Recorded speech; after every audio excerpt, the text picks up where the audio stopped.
अमृतानन्दमयी माता अमृतानन्दमयी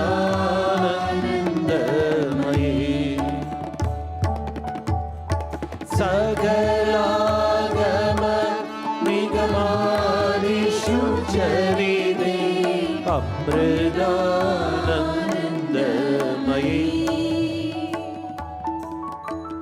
निखिलमय जननी वन्दे अमृतानन्दमयी माता अमृतानन्दमयी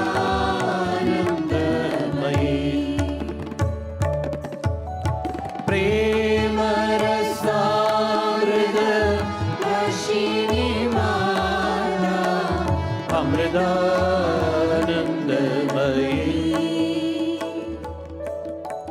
प्रेम भक्ति संदायिनी माता अमृतानन्दमयी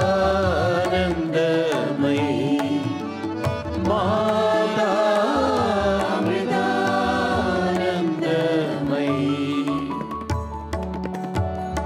शमदमदायिनी मनलयकारिणी अमृतानन्दमयी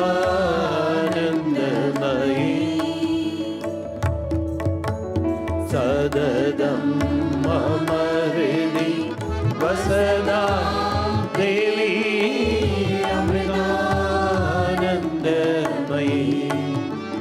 माता अमृतानन्दमयी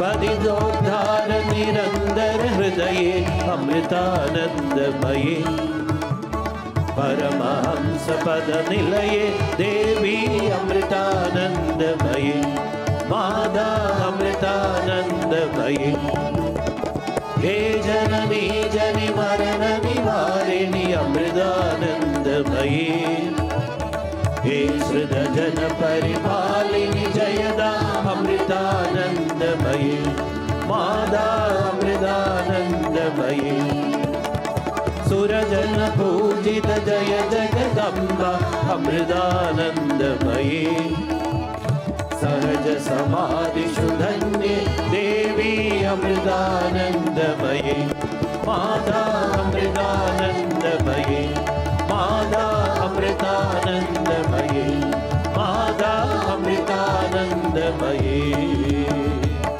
ॐ जय जय जगजननी वन्दे अमृतानन्दमयी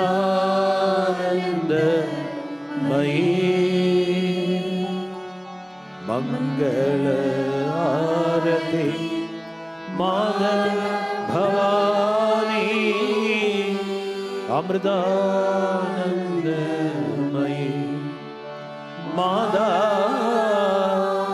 अमृतानन्दमयी माता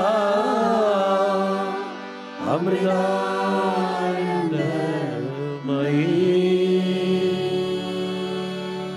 जय बोलो सद्गुरु माता अमृतानंदमयी देवी की जय।